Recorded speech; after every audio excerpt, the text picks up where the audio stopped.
Hello my dear students, how are you all? I hope everyone will be fine. और आज के इसी क्रम में हम लोग बात करने वाले हैं आपके बहुत महत्वपूर्ण प्रश्न जो विगत वर्षों में जो पूर्व प्रश्नों पत्रों में पूछे गए हैं, जो पिछले वर्ष पूछे गए हैं, जैसे कि 2011-12 या फिर जो जब भी जिस भी सन में पूछे गए हैं, ऐसे प्रश्नों की बात करने वाले हैं। और ये प्रश्न होंगे न्यूमेरिकल टाइप के, जो बहुत ही ज़्यादा इम्पोर्टेंट होते हैं। और अगर आपके प्रश्न आपके बोर्ड परीक्षा में अगर प्रश्न पूछे जाते हैं तो इसी तरह के प्रश्न पूछे जाते हैं, तो आप ध्यान से देखिएगा। एकदम स्पष्ट तौर से मैं बताने वाला हूँ। और ये प्रकाश पाठ से संबंधित होगा। प्रकाश पाठ हालांकि मैंने इससे संबंधित लेक्चर्स, इससे संबंधित बातें, जो भी चीज़ें हैं इम्पोर्टेंट हैं, जो भी चीज़ें हैं लेसन से संबंधित, उनकी बातें मैंने पिछली वीडियोज़ में कर दी हैं। तो अगर आपने नहीं देखा है तो वो पार्ट में मैंने दे दिए, पार्ट 1, 2, 3, 4 करके ऐसे वो सारी वीडियोज़ को आप देख सकते हैं। और ये न्यूमेरिकल्स भी देख सकते हैं। आप सबको पता है कि आजकल जो बोर्ड एग्जाम में क्वेश्चन पेपर्स आ रहे हैं उसमें थ्योरीज बहुत कम ही आती हैं, ज़्यादातर न्यूमेरिकल्स ही दिए जाते हैं। तो हालांकि ये हमको पता है कि विदाउट थ्योरी हम न्यूमेरिकल सॉल्व नहीं कर सकते। न्यूमेरिकल इसीलिए दिया जाता है कि अगर बच्चे को न्यूमेरिकल अगर लगाना आ गया तो थ्योरी उसको आती होगी। ठीक है, तो हम आज ऐसे प्रश्नों की बात करने वाले हैं जो विगत प्रश्न पत्रों में पूछे गए, जो पहले के प्रश्न पत्रों में पूछे गए हैं, हम वैसे प्रश्नों की बात करेंगे। तो एक एक करके देखते हैं। और अगर कोई भी प्रकार का डाउट होता है तो आप हमें कमेंट कर सकते हैं। और कमेंट वैसे भी कीजिए कि आप आज का सेशन कैसा रहेगा, ये आप ज़रूर लास्ट में कमेंट कीजिएगा। और दोस्तों के पास वीडियो शेयर कीजिए, क्योंकि टाइम बहुत ही कम बचा है। तो जितना ज़्यादा इम्पोर्टेंट है, जितना एसेंशियल है, उन सब की बात करेंगे हम डे बाय डे। जितने भी आपके संबंधित चैप्टर्स हैं, जितने भी संबंधित टॉपिक्स हैं जो आपके बोर्ड एग्जाम में आपको अच्छा नंबर दिला सकते हैं, उनकी सब की बात करने वाले हैं। तो 1 बाय 1 करके देखते हैं। तो सबसे पहला जो हमारा लेसन है वो प्रकाश है। ठीक है, फिजिक्स क्लास 10th की बात है। क्लास 10th में फर्स्ट जो लेसन है वो प्रकाश है। प्रकाश में प्रकाश का परावर्तन और अपवर्तन दो चीज़ें होती हैं। परावर्तन और अपवर्तन दो चीज़ें होती हैं। मैं इसमें थोड़ी बेसिक चीज़ें बता देता हूँ। ठीक, आज हम बात करने वाले परावर्तन की। तो परावर्तन की अगर बात करें तो प्रकाश के परावर्तन में पिछली वीडियोज़ में मैंने हालांकि बताया है, फिलहाल यहाँ पे फिर से बता देता हूँ। 2 नियम बताए गए थे। और जो फर्स्ट नियम था और सेकेंड नियम था, सेकेंड नियम में I=R बताया जाता है। और इसमें गोलीय दर्पण बताया जाता है। गोलीय दर्पण आपके 2 प्रकार के होते हैं, अवतल दर्पण और उत्तल दर्पण। अवतल और उत्तल। और इसी में और कुछ और सारी चीज़ बताई जाती हैं कि अवतल दर्पण का U, V और F क्या होता है, इसमें संबंध क्या होता है, रेखीय आवर्धन क्या होता है, और बहुत सारी चीज़ें हैं जो हम चर्चा करने वाले हैं। तो हम इस वीडियो में उन विषयों पर चर्चा करेंगे जो आपके न्यूमेरिकल से संबंधित है। और अगर अन्य जानकारी आपको लेनी है तो आप हमारी जो पहले की वीडियोज़ हैं उन पे आप जाके विजिट कर सकते हैं, उनमें मैंने सारी चीज़ें बता दी। तो आगे चलते हैं और 1 बाय 1 करके देखते हैं। और हाँ, चैनल को सब्सक्राइब जरूर कीजिए, क्योंकि टाइम बहुत कम बचा है। तो जो भी नोटिफिकेशन आए वो आपको जानकारी मिल जाए, और हमारे आप जो है कि सारे वीडियोज़ को देखें, ताकि आपकी तैयारी अच्छे से हो सके। दोस्तों के पास शेयर कीजिए ताकि उनको भी इसका लाभ हो सके। और वीडियो को लाइक करना मत भूलिएगा। चलिए हम 1 बाय 1 करके देखते हैं जो भी क्वेश्चन है।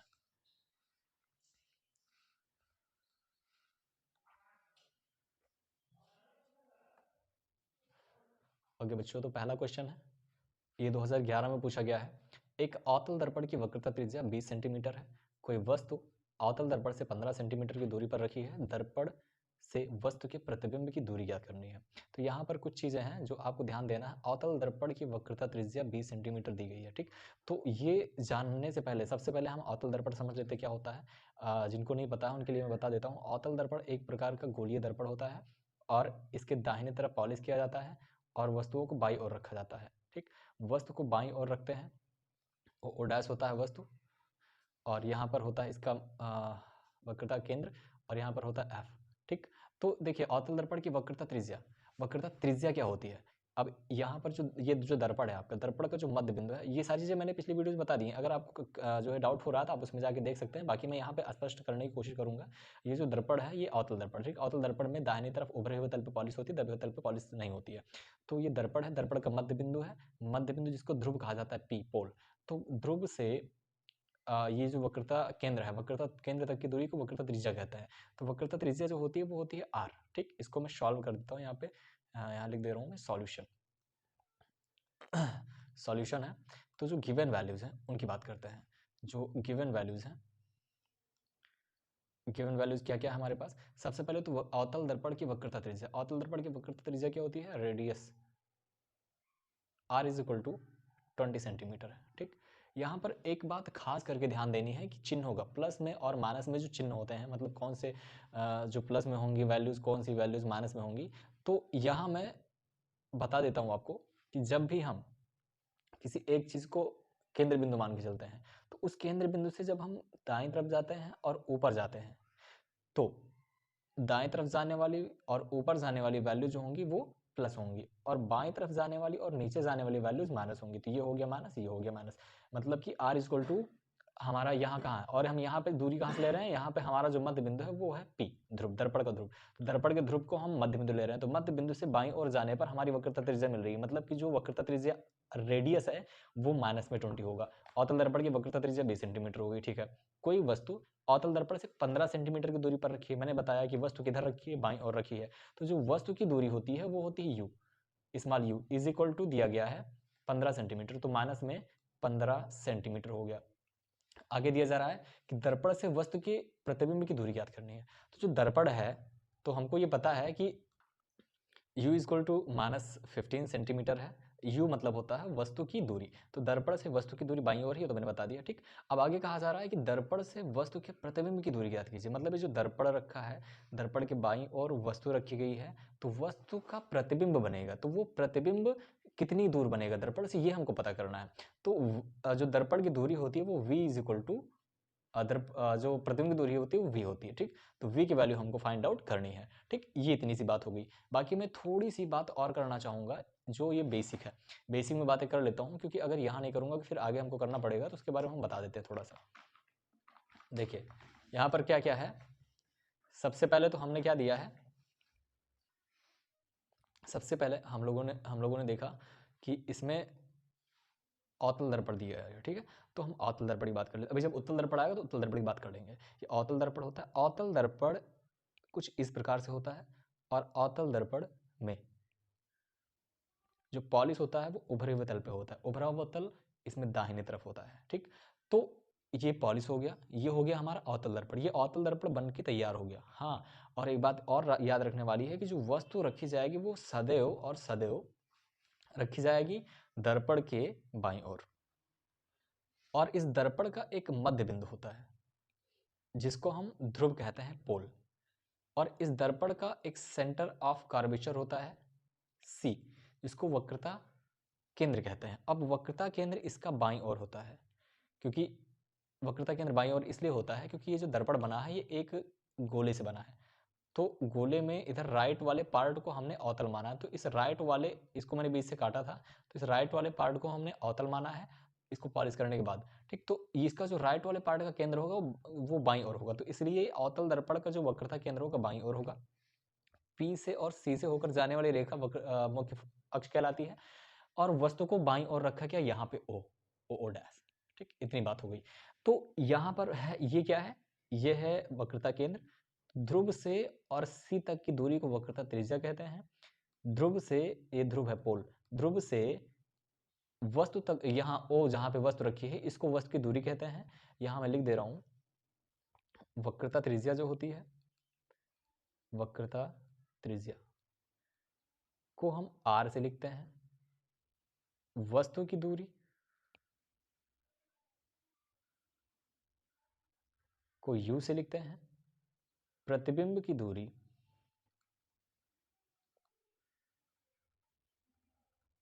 को V द्वारा प्रदर्शित करते हैं, और एक होता है जिसको कहते हैं फोकस दूरी।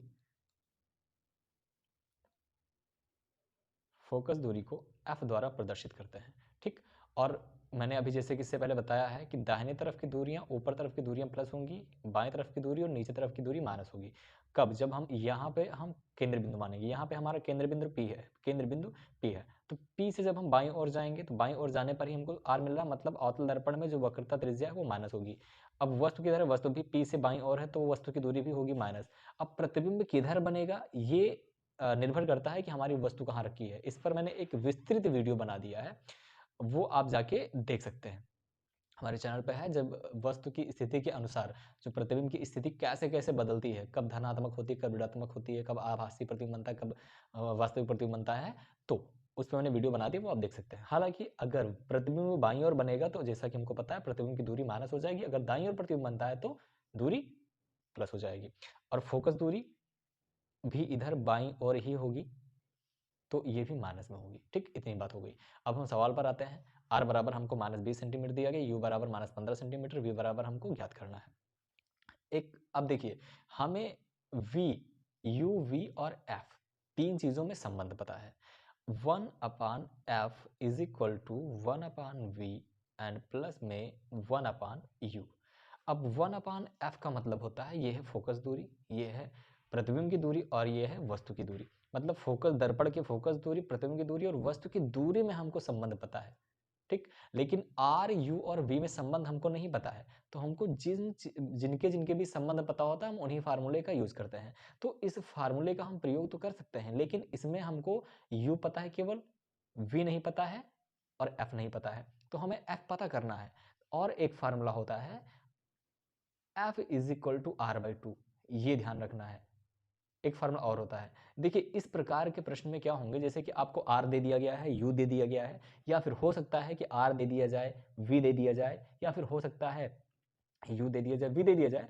तो सबसे पहले हमारी प्रायोरिटी ये होगी कि हम आर से संबंधित जो मान हमको नहीं पता है, जैसे कि आर से हम क्या पता कर सकते हैं, आर से हम एफ पता कर सकते हैं, क्योंकि हमको पता है कि F equal to R by two होता है। तो एफ की वैल्यू हम जब पता करेंगे तो आर बराबर -20/2 है, तो इसका मान कितना आ जाएगा, एफ बराबर आ जाएगा माइनस में 10 सेंटीमीटर। ठीक, अब यहां से एक बात और कंफर्म होती है कि जो f की वैल्यू -10 सेंटीमीटर आई है, इसका मतलब है कि ये अवतल दर्पण है और अवतल दर्पण में फोकस दूरी माइनस है। ठीक, f का मान आ गया, u का मान आ गया, अब हम v का मान आराम से ज्ञात कर सकते हैं। फार्मूले में मान रख देंगे, 1/-10 इज इक्वल टू 1/v, हमको पता नहीं, यही पता करना है, प्लस 1/-15। ठीक, इतनी बात हो गई। कैलकुलेशन बहुत इंपॉर्टेंट है, और कैलकुलेशन को जो है ध्यान से देखिएगा, क्योंकि कैलकुलेशन ही सबसे मेन होता है। The most important thing is calculation numerical में। ठीक, तो अब ये 1/-10 इज इक्वल टू 1/v। देखिए, यहाँ वाला माइनस, ये वाला प्लस, माइनस प्लस मिलके माइनस में 1/15 हो जाएगा। ठीक, अब हमको पता क्या करना है, v की वैल्यू पता करनी है। इसका मतलब क्या हुआ, इसका मतलब ये हुआ कि हम v को एक तरफ कर लेंगे, मतलब 1/10 में -10 को हम एक तरफ रहने देंगे, और इस वाली वैल्यू को जो माइनस में 1/15 है, इसको भी उठा के हम इधर ले आएंगे बाईं तरफ, तो ये प्लस में 1/15 हो जाएगा और बराबर में 1/v आ जाएगा। ठीक, हम क्या करेंगे, इसमें तिरछा गुणा कर दें, तो ये गुणा कर देंगे, 15 का 1 में गुणा, 15 एकम 15। हालांकि आप चाहें तो इसका लासा भी निकाल सकते हैं, लेकिन लासा अगर निकालना आपको थोड़ा कठिन लगता है, अगर वो विधि आपको ज़्यादा स्पष्ट रूप से नहीं आती है, तो आप इसका प्रयोग कर सकते हैं। सबसे पहले हम 15 का गुणा 1 में करेंगे, 15 एकम 15, ये सब के साथ आप कर सकते हैं, 15 एकम 15, और यहाँ पे प्लस है, प्लस लगा दीजिए, -10 का 1 में गुणा, -10 और बटे में 15 दम्मा 150, लेकिन माइनस में क्यों, क्योंकि 15 के आगे प्लस है, 10 के आगे माइनस, तो 15 दम्मा -150 हो गया। आगे देखते हैं।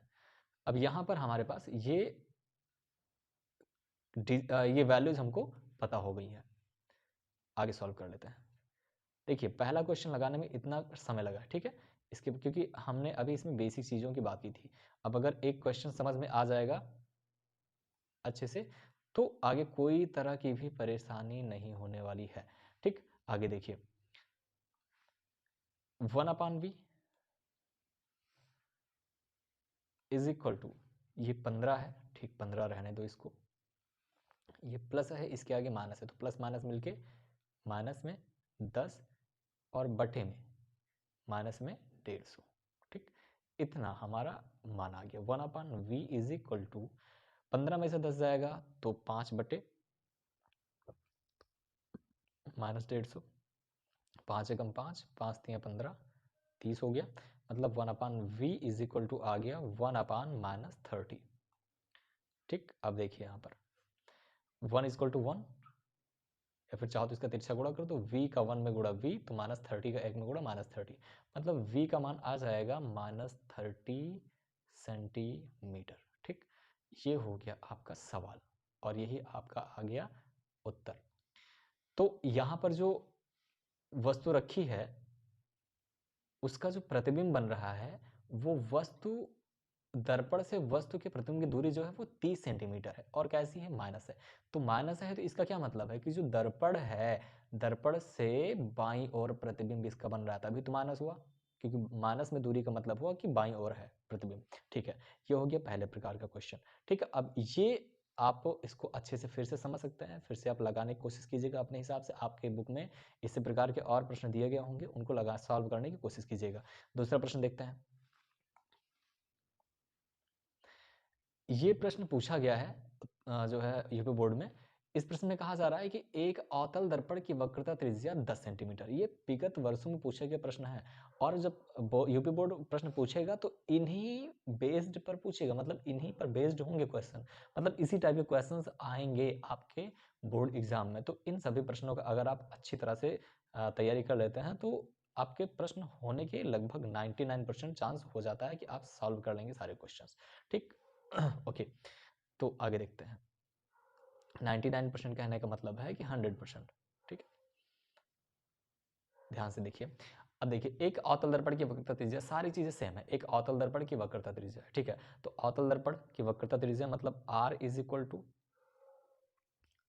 देखो, और न्यूमेरिकल्स लगाने कैसे हैं ये खास बात है। ठीक, जब वहां पर सॉल्व करना है तो कैसे सॉल्व करना है, सबसे पहले यहां पे लिखोगे सॉल्यूशन, ये ध्यान देने वाली बात है। सॉल्यूशन या फिर इसी को आप हल भी लिख सकते हैं। ठीक, ये हो गया। उसके बाद यहाँ लिखोगे गिवन दैट या गिवन दैट या गिवन वैल्यूज, गिवन दैट। अब जो गिवन वैल्यूज हैं उनको हम लिख देते हैं। अब गिवन क्या क्या है, अवतल दर्पण की, ये अलग चीज़ है। ठीक है, ये दूसरे क्वेश्चन का है, ये इसमें आ गया गलती से, तो इसको नहीं देखना है आपको। ये क्वेश्चन यहाँ से है। एक अवतल दर्पण की वक्रता त्रिज्या 40 सेंटीमीटर है। अब अवतल दर्पण की वक्रता त्रिज्या, तो हमें पता है कि अवतल दर्पण की वक्रता त्रिज्या r बराबर -40 होती है, क्योंकि वक्रता त्रिज्या अवतल दर्पण की माइनस में होती है। ठीक, -40 सेंटीमीटर हो गई।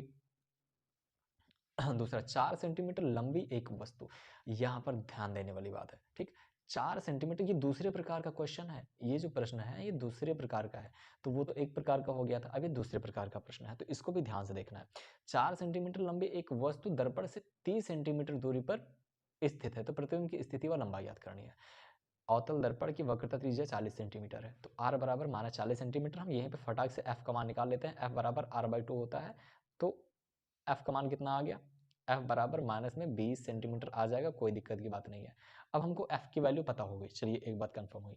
4 सेंटीमीटर लंबी एक वस्तु है, वस्तु की जो लंबाई होती है उसको o से लिखते हैं। ठीक, और अगर हम पीछे वाले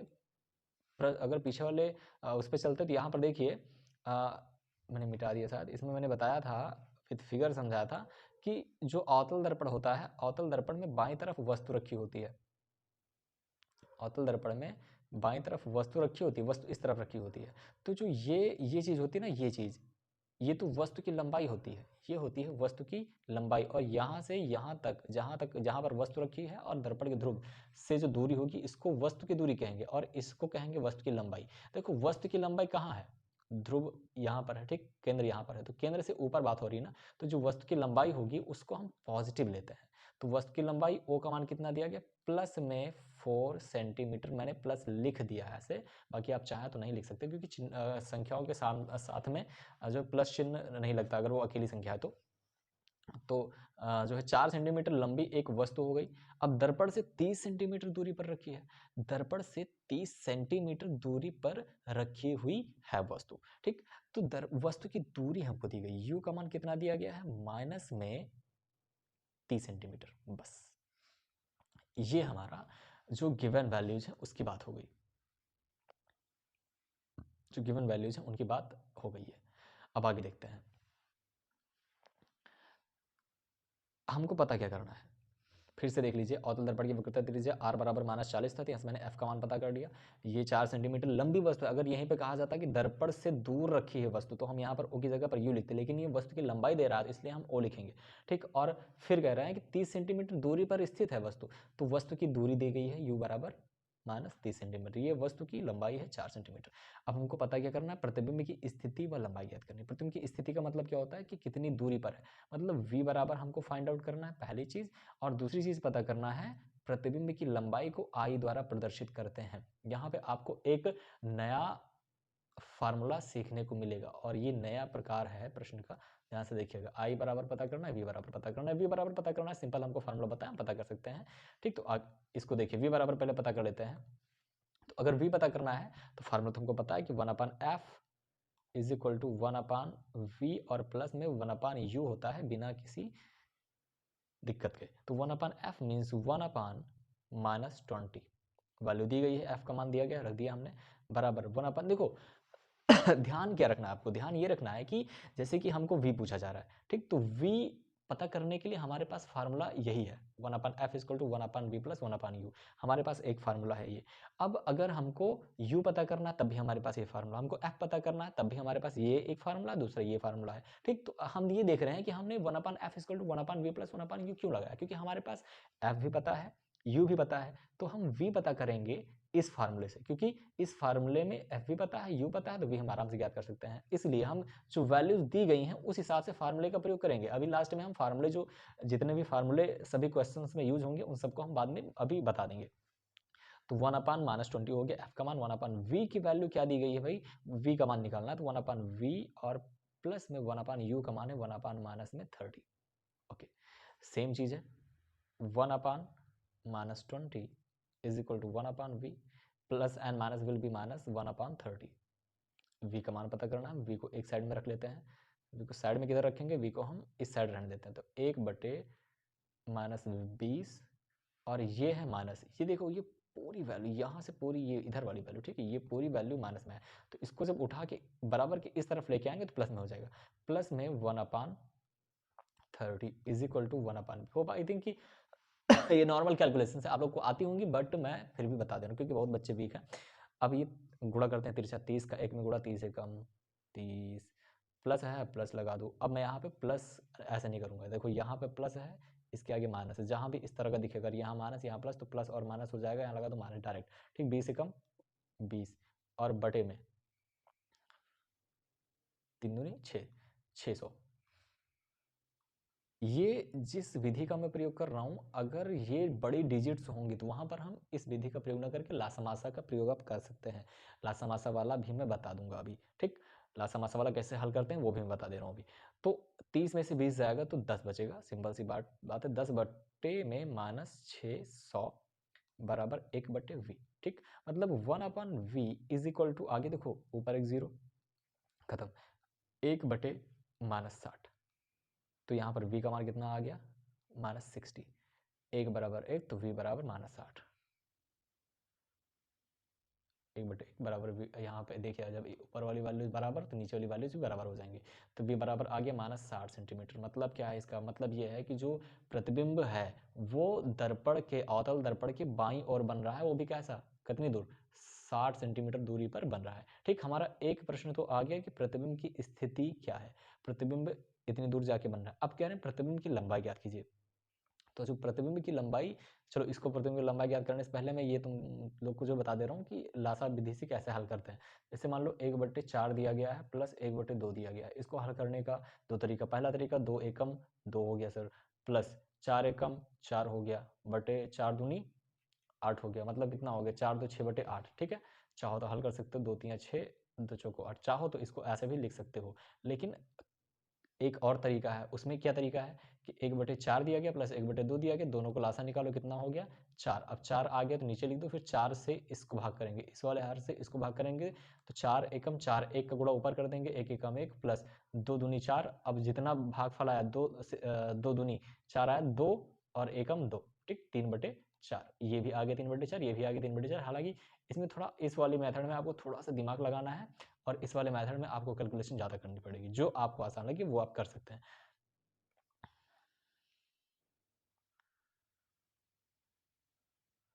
अगर प्रश्न एक बार में समझ में नहीं आ रहे हैं तो आप दोबारा भी वीडियो देख सकते हैं, जितनी मर्जी आप देख सकते हैं वीडियो। और हाँ, चैनल को जो है कि सब्सक्राइब कीजिए, वीडियो लाइक कीजिए, कमेंट भी कीजिए कैसा लग रहा है, और दोस्तों के पास शेयर कीजिए, अपने दोस्तों के पास शेयर कीजिए ताकि उन लोग का भी इसमें लाभ हो सके।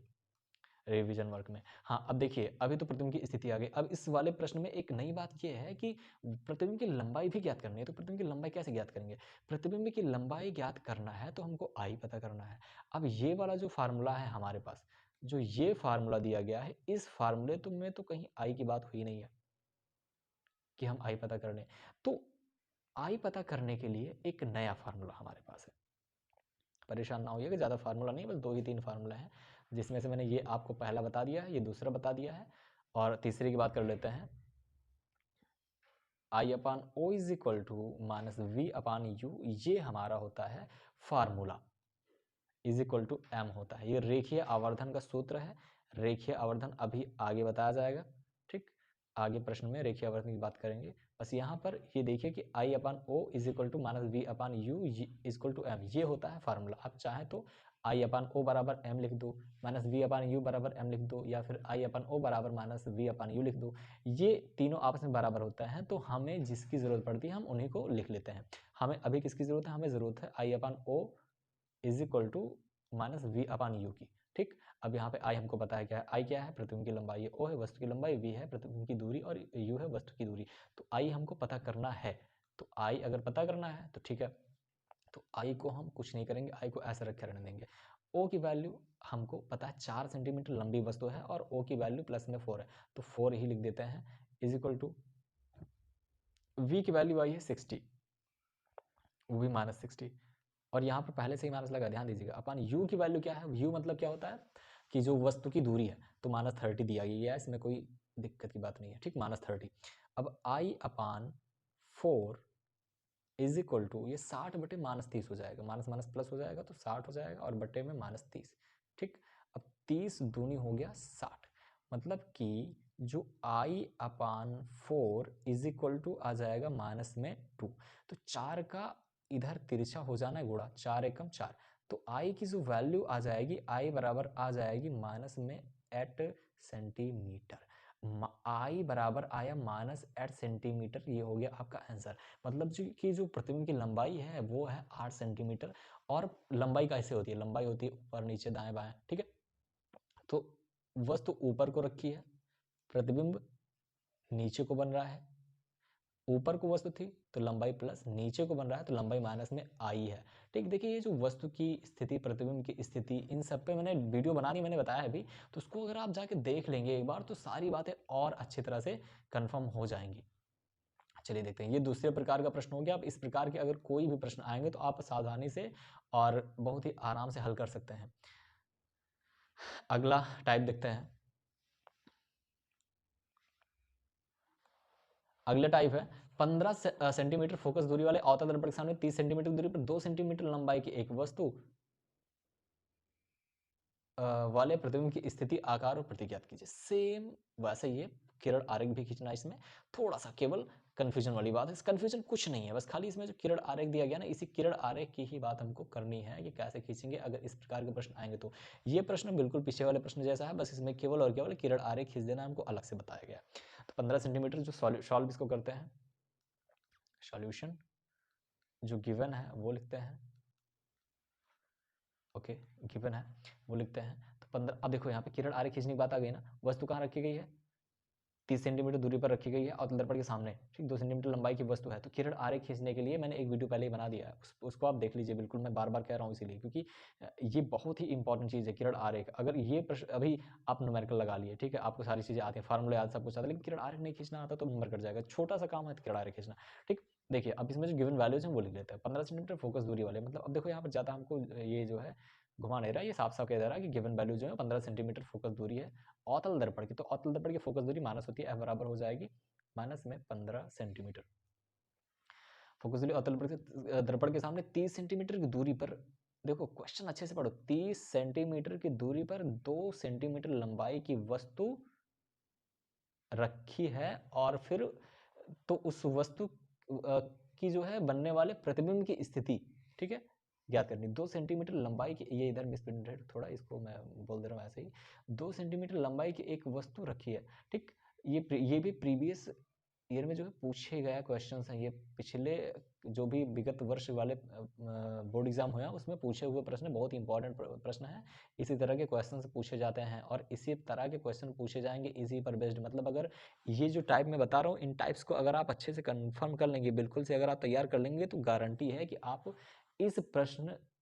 इस तरह के अगर प्रश्न आ जाएंगे या फिर लाइट कि किसी भी प्रकार के प्रश्न आएंगे तो आप हल कर सकते हैं, परावर्तन से संबंधित जो भी प्रश्न आएंगे। चलिए देखते हैं। अब बराबर -15 सेंटीमीटर दिया गया है, अवतल दर्पण के सामने 30 सेंटीमीटर,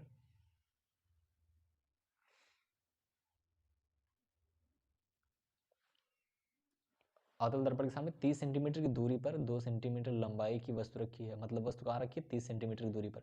तो हमको तो पता ही है ना कि u बराबर दिया गया है, अगर वस्तु की दूरी दी गई तो u बराबर हमेशा -30 सेंटीमीटर ही होता है। उसके बाद कह रहा है कि वस्तु की जो लंबाई है o बराबर है वो 2 सेंटीमीटर है। ठीक है, ये भी हमको पता है कि वस्तु हमेशा ऊपर रखी जाती है।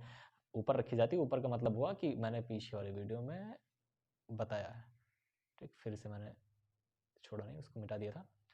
चलिए ठीक, तो u बराबर दिया गया है, जी क्या है ये,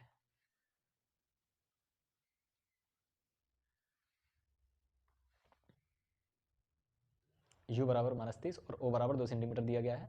तो कह रहे हैं कि प्रतिबिंब की स्थिति ज्ञात करो, मतलब कि v का मान पता करना है, आकार पता करना, I का मान पता करना है, प्रकृति पता करना है। ठीक, प्रकृति कुछ नहीं होती, बस खाली ये बताना होता है कि आभासी है कि वो वास्तविक है। ठीक है तो मैं बता देता हूं, अगर जितनी बार जब भी अगर v का मान माइनस आएगा, अगर v का मान माइनस आया तो जो प्रतिबिंब होगा वो वास्तविक होगा, अगर v का मान प्लस आ गया तो जो प्रतिबिंब होगा वो आभासी होगा। ये आपको ध्यान रखना है, और ये चीज़ भी मैंने पिछली वीडियो में बताई है अवतल दर्पण द्वारा जो प्रतिबिंब बनने के नियम।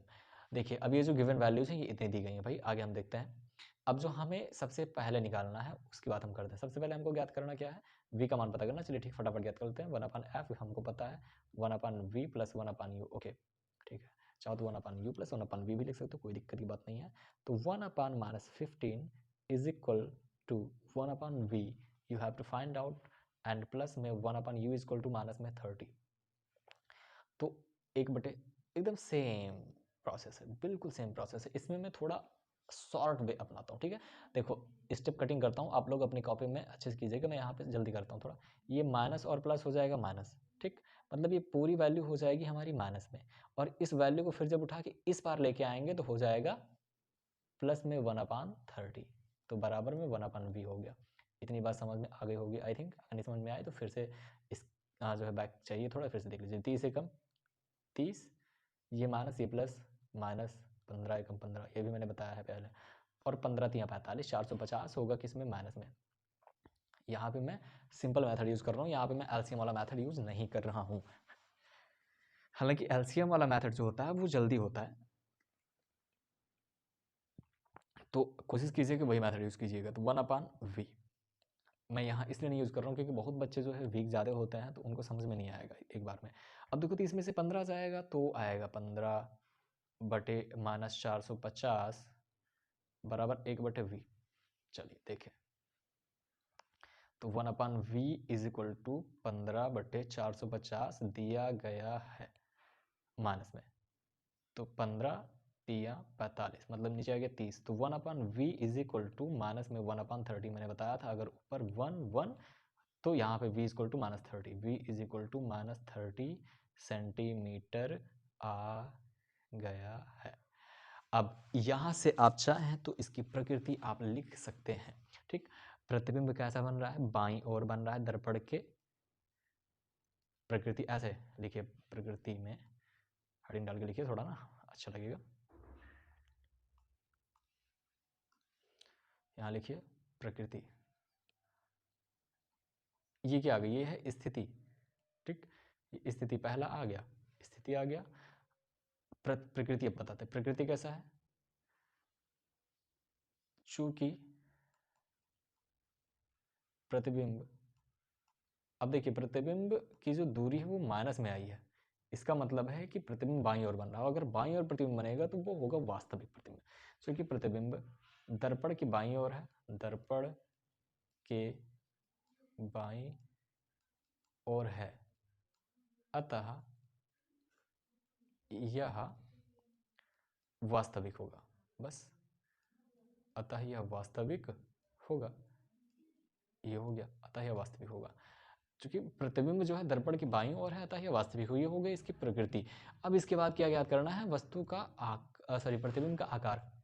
प्रतिबिंब का आकार ज्ञात करने के लिए मैंने एक सिंपल तरीका बताया था, फटाफट देख लेते हैं। I/O is equal to -B/U। इसको आप चाहें तो सॉल्व कर सकते हैं, सॉल्व कर लेंगे। आई थिंक फिलहाल मैं थोड़ा सा कर लेता हूँ। वाई कैलकुलेशन आप कीजिएगा। O का मान दिया गया 2 सेंटीमीटर, लिख दो, बराबर में -B का मान आ गया है -30, तो माइनस ये वाला और माइनस ये वाला, माइनस माइनस प्लस हो जाएगा, तो यहाँ मैं +30 कर देता हूँ, तो प्लस का काम ही खत्म हो जाना फिर तो U, और U कितना दिया गया? U का मान दिया गया है -30। ठीक, देखिए ये दोनों खत्म हो गया। I बराबर कितना आ गया? I बराबर आ गया -2 सेंटीमीटर। कैलकुलेशन ठीक है। I/V/U, तो V का मान कितना है? -30। Okay, and U is equal to, U is given, U is -30, both will be cancelled, so it will be -2 centimetre. Okay, I का मान कितना आ गया? -2 सेंटीमीटर। इसका मतलब क्या है कि जो प्रतिबिंब बन रहा है वो किधर बन रहा है?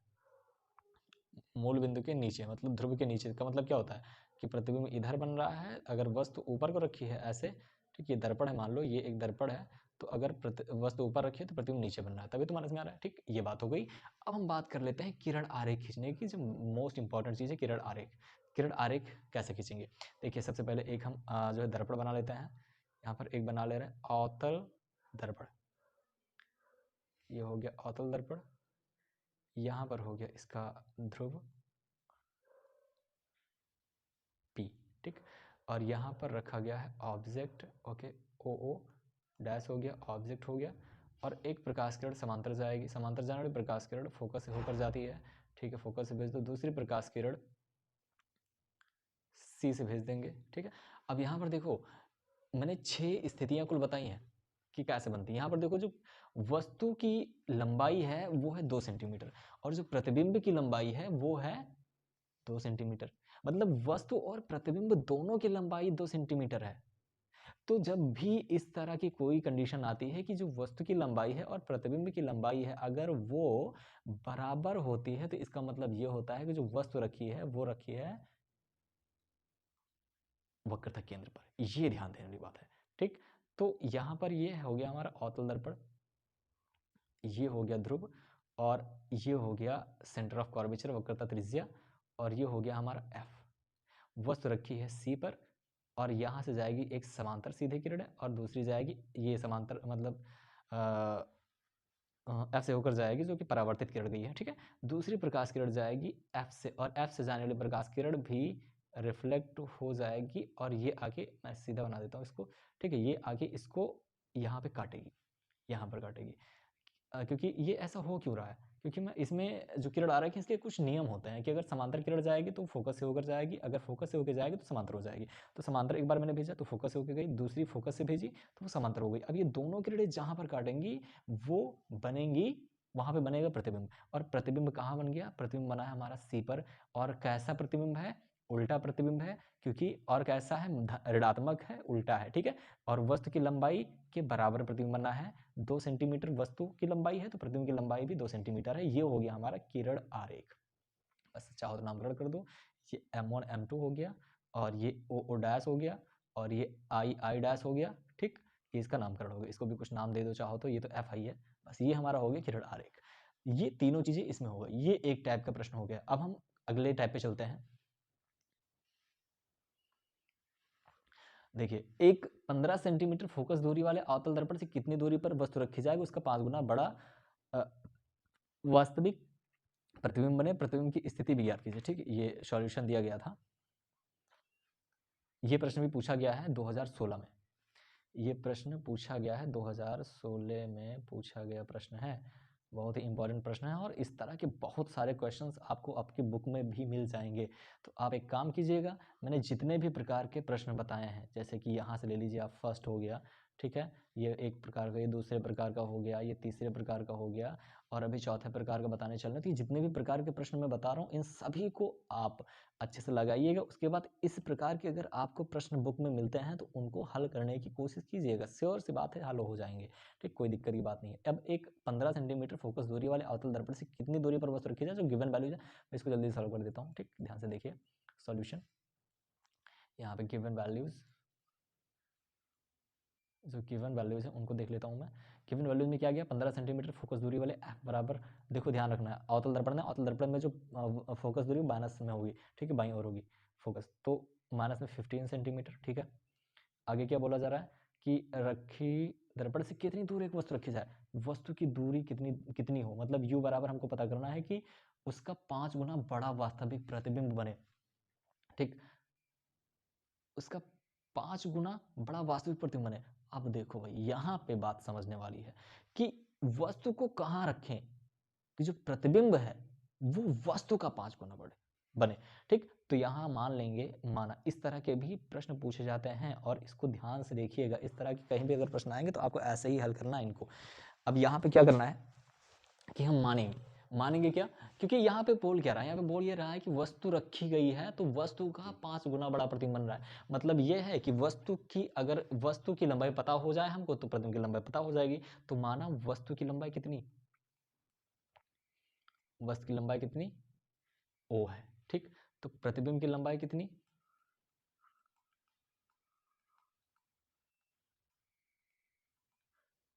आई, और वो भी कितना, सॉरी, प्रतिबिंब की लंबाई जो होती है वो होती है क्या, प्रतिबिंब की लंबाई को आई से डिनोट करते हैं, लेकिन यहां पर क्या बोल रहा है, प्रतिबिंब की लंबाई कितनी 5O है, ठीक, ये ध्यान देने वाली बात है।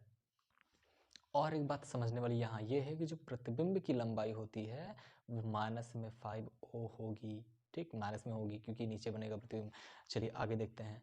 अब हमको पता क्या करना है, u की दूरी पता करनी है, f हमको पता है, बस खाली फार्मूला तो हमको पता है ना कि क्या होता है, 1/f is equal to 1/v plus 1/u होता है, v प्लस 1/u होता है। अब हमको तो f पता है, u पता ही करना है, तो v पता हो जाए, और v हमको कहाँ से पता चलेगा, यहाँ से पता चलेगा। अब यहाँ पे हम दिमाग लगाएंगे रेखीय आवर्धन का सूत्र। रेखीय आवर्धन में मैंने बताया था आप सभी को कि रेखीय आवर्धन में क्या होता है, रेखीय आवर्धन में होता है I/O is equal to minus V/U, right. अब I की वैल्यू है -5O अपान O की वैल्यू है O is equal to -V upon में U, इतनी सी बात है, ठीक। चलिए अब माइनस में 5O, अब O and O will cancel और minus and minus will cancel, so V is equal to आ जाएगा 5U, V की वैल्यू आ जाएगी 5U। इतना समझ में आया, बस अब हम आगे याद कर सकते हैं बहुत आराम से। अब V पता हो गया है, हमको F भी पता है, तो U की वैल्यू पता कर सकते हैं। देखिए फार्मूला जो है उसको लगा देते हैं, 1/f is equal to 1/v plus 1/u, ये जो फार्मूला है इसका हम यूज कर लेते हैं।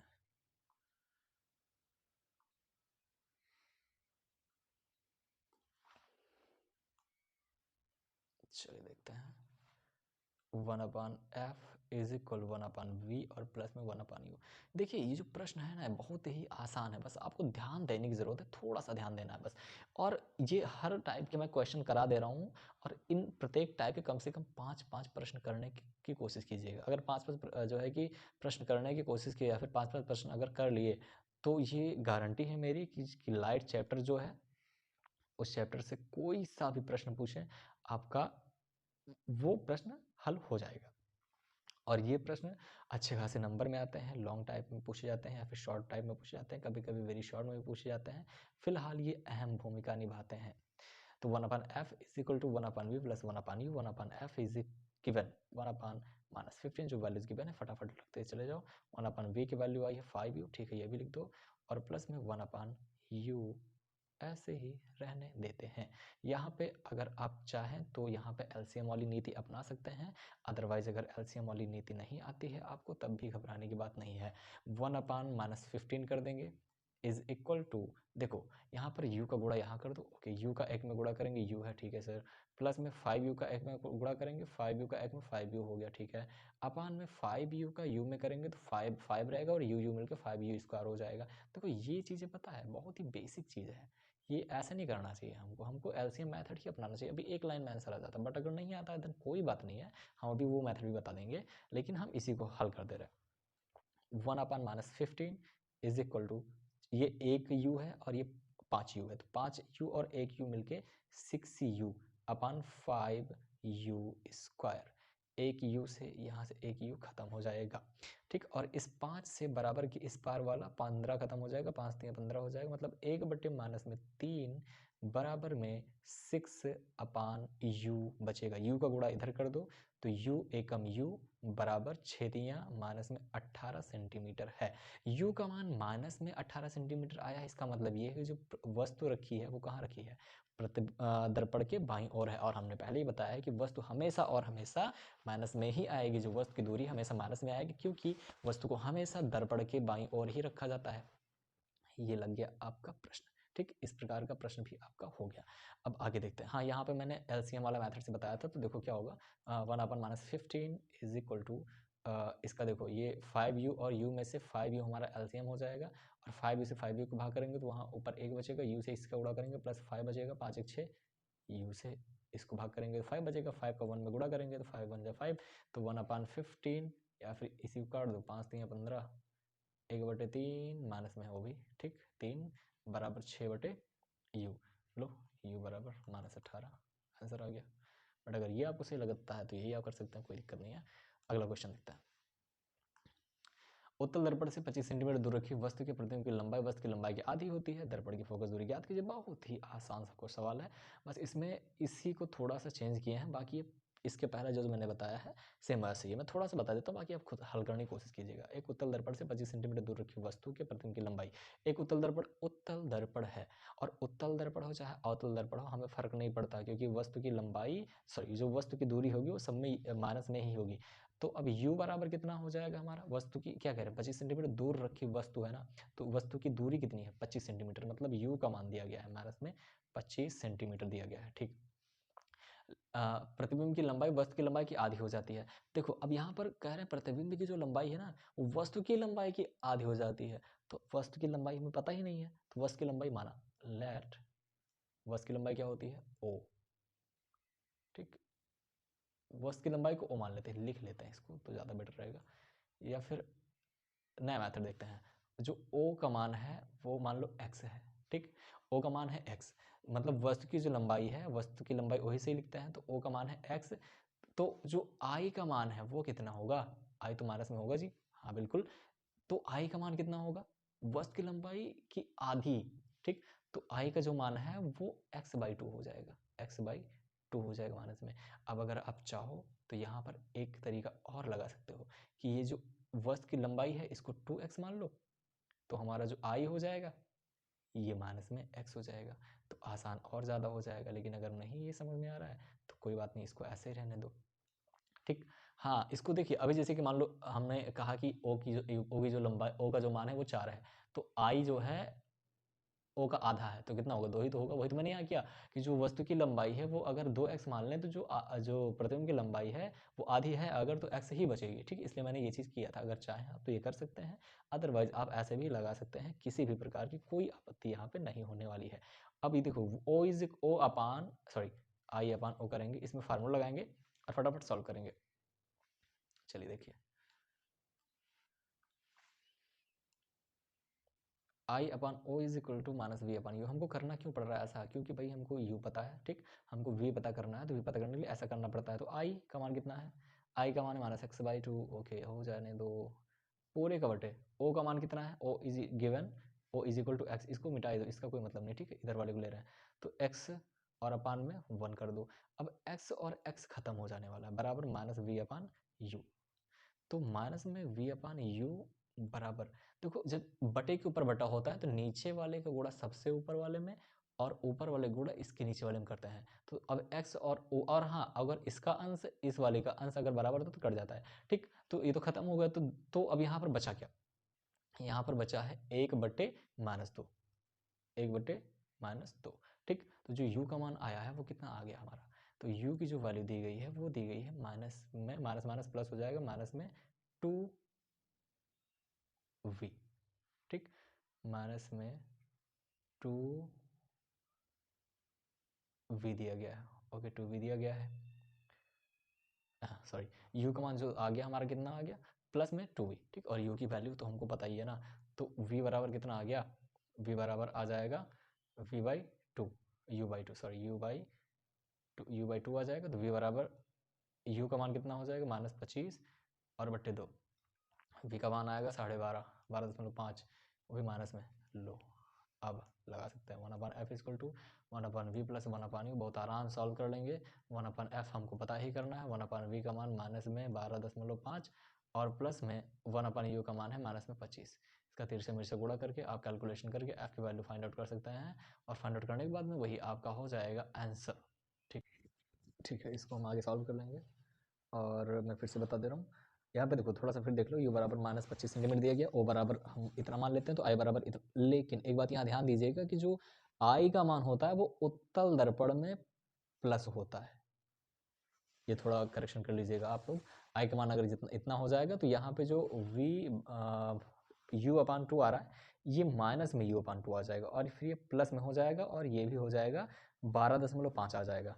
अब यहाँ पे माइनस नहीं रहेगा। ठीक है, अब इसको सॉल्व कीजिएगा, f का मान आ जाएगा सेंटीमीटर में। ठीक, इतना करते हैं। अब अगला क्वेश्चन देखते हैं। एक उत्तल दर्पण की फोकस दूरी 15 सेंटीमीटर है। देखो मैं जो गिवन वैल्यूज है फटाफट लिख देता हूँ, ये भी 2017 में पूछा गया, बहुत इंपॉर्टेंट क्वेश्चन है।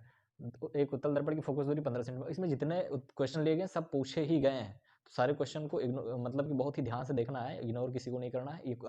ये जितने टाइप बन सकते हैं क्वेश्चन के उन सभी को मैंने लिया यहाँ पर। एक उत्तल दर्पण की फोकस दूरी 15 सेंटीमीटर। अब उत्तल दर्पण की फोकस दूरी मतलब f is equal to minus, भाई उत्तल दर्पण की फोकस कहाँ होती है, फोकस दूरी होती है प्लस में 15 सेंटीमीटर। मैं इसको बना दे रहा हूँ। ठीक, देखिए यहाँ पर भी आपको कन्फ्यूजन होगी। उत्तल दर्पण, तो उत्तल दर्पण होता ऐसे है, उत्तल दर्पण में भी दाहिनी तरफ पॉलिश होती है। अब देखो मैंने ये बताया था कि जो दर्पण होते हैं वो एक गोले के भाग होते हैं। ठीक, तो इस गोले को बीच से काटा गया, इधर वाले भाग को तो मैंने बना दिया था अवतल दर्पण। तो इस अवतल दर्पण का केंद्र किधर है, इधर है, तो इसका बाईं ओर केंद्र भी हो गया और फोकस भी इधर ही हो गया। लेकिन जब इसमें जाएंगे हम इधर वाले पोर्शन में, तो इसमें भी दाहिनी तरफ पॉलिश करेंगे, तो इसके उभरे हुए तल पे पॉलिश नहीं है, तो ये बन जाता है उत्तल दर्पण। लेकिन उत्तल दर्पण का जो सेंटर ऑफ कर्वेचर है, जो सेंटर है, जो केंद्र है, वो दाहिनी तरफ पड़ जाता है, और इसलिए इसका फोकस भी दाहिनी तरफ पड़ जाता है। ठीक, अब जब इसका फोकस दाहिनी तरफ पड़ जाएगा तो जो एफ है, तो एफ की दूरी क्या हो जाएगी, एफ जो फोकस दूरी होगी वो दाहिनी तरफ है, इसका मतलब क्या है कि ये हो जाएगा प्लस में। ठीक, तो प्लस में 15 आ जाएगा। और ये कह रहे हैं एक वस्तु इसके मुख्य अक्ष पर ध्रुव से 30 सेंटीमीटर दूर रखी है। लो भाई, इतना घुमाने के लिए कह रहे हैं कि एक वस्तु इसके मुख्य अक्ष पर ही तो वस्तु रखी जाती है हमेशा। ठीक, इसमें कंफ्यूज होने की बात नहीं है। तो मुख्य अक्ष पर ध्रुव से 30 सेंटीमीटर दूरी पर रखी है। अब वस्तु को हम रखेंगे इधर, वस्तु को रखेंगे इस तरफ, इधर बाईं ओर। ठीक, बाईं ओर रखेंगे इस तरफ वस्तु को। ठीक है, चलो रख दे रहे हैं। वस्तु को कहाँ रखें, 30 सेंटीमीटर, यू बराबर तो बाईं ओर तो -30 सेंटीमीटर हो जाएगा। ठीक, लोग कह रहे हैं प्रतिबिंब की स्थिति ज्ञात करो, तो v बराबर पता करना है, बहुत ही आसान सा क्वेश्चन है, लगा लेंगे आराम से। f equal to 1/v plus 1/u। और यहाँ पे कह रहे हैं किरदार भी खींचना है, तो चलो किरदार यहाँ से खींच दो। यहाँ से हम देखो उत्तल दर्पण में खाली एक किरदार होता है, प्रतिबिंब बनने की खाली एक स्थिति होती है। यहाँ पर हम o डैश मान लेते हैं, यहाँ पर c मान लेते हैं, यहाँ पर f मान लेते हैं। ये कंठस्थ कर लो आप, एकदम से दिमाग में बैठा लीजिए इस बात को। ठीक, दूसरी प्रकाश किरण भेजेंगे हम, शिट, सी के सीध में, जब सी के सीध भेजेंगे, देखो अब यहाँ पे पॉलिश है। ठीक है, तो पॉलिश उस पार किरण नहीं जाएगी, ये रिटर्न हो जाती है ऐसे, जो समांतर जाएगी ऐसे रिटर्न हो जाएगी, तो इसको फोकस से भेज देंगे। और दूसरी प्रकाश किरण हम सी के सीध में भेजते हैं, जो कि उस पार ना जाके यहीं से टकरा के वापस आ जाती है, इसको हम सी के सीध में भेजते हैं। अब सी से और एफ वाली ये जो दोनों किरणें हैं जहाँ पर मिलती हैं, वो प्रतिबिंब बन जाता है। तो ये आई डैश प्रतिबिंब हमारा ऊपर ही बना है। ठीक है, देखो प्रतिबिंब ऊपर बना, बाकी में क्या होता है, प्रतिबिंब नीचे बनता था।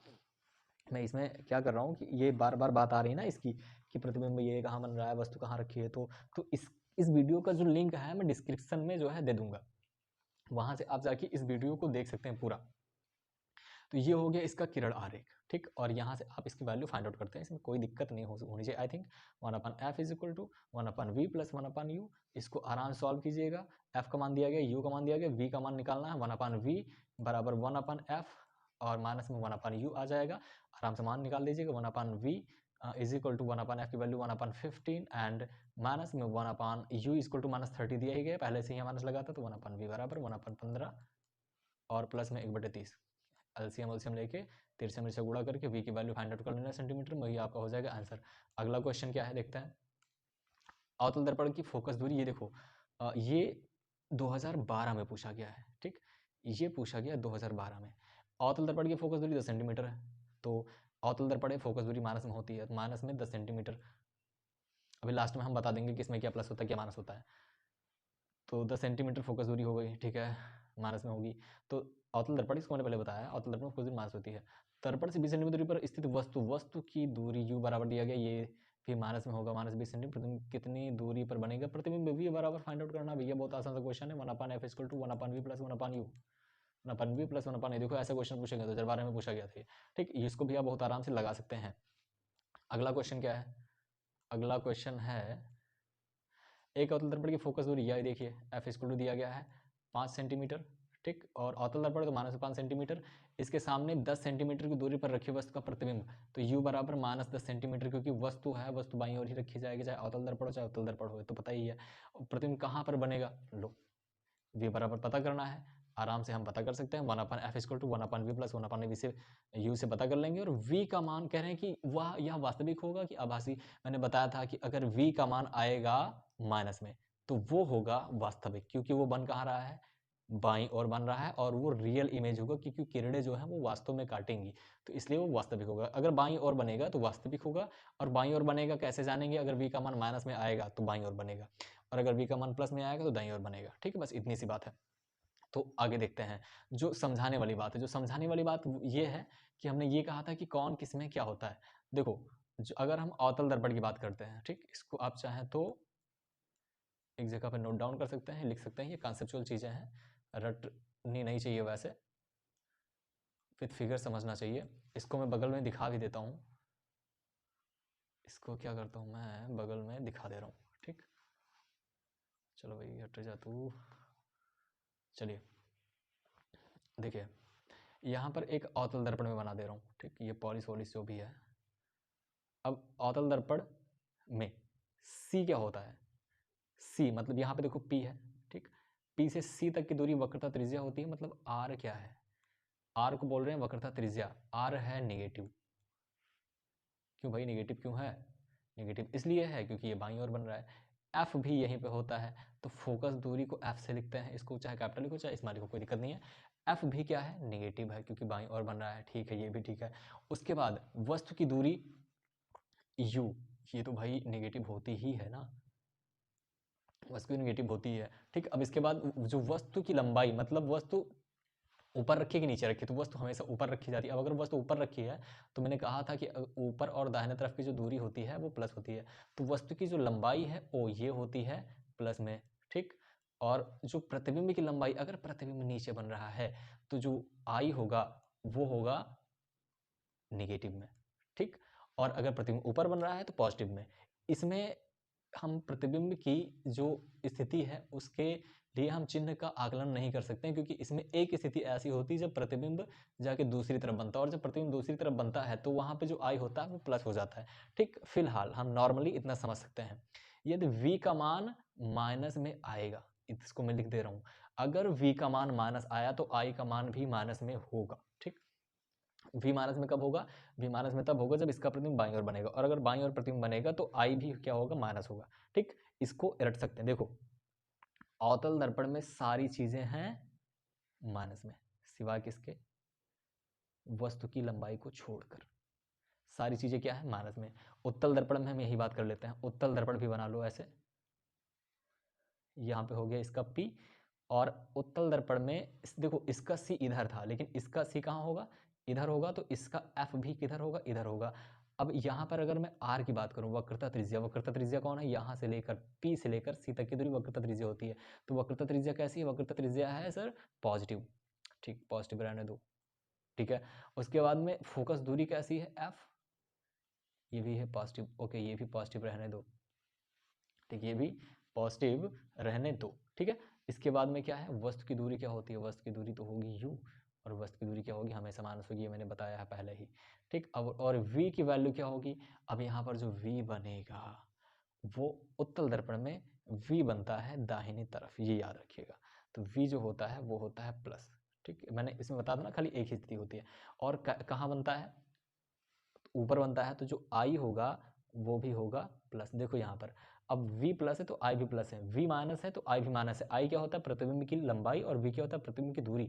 दोनों सेम चिन्ह, दोनों सेम चिन्ह। ठीक, और यहाँ पर o क्या होगा, o भी होगा सर प्लस में। क्यों, क्योंकि o तो हमेशा ऊपर ही रखा होता है, इधर ही रखा होता है ना।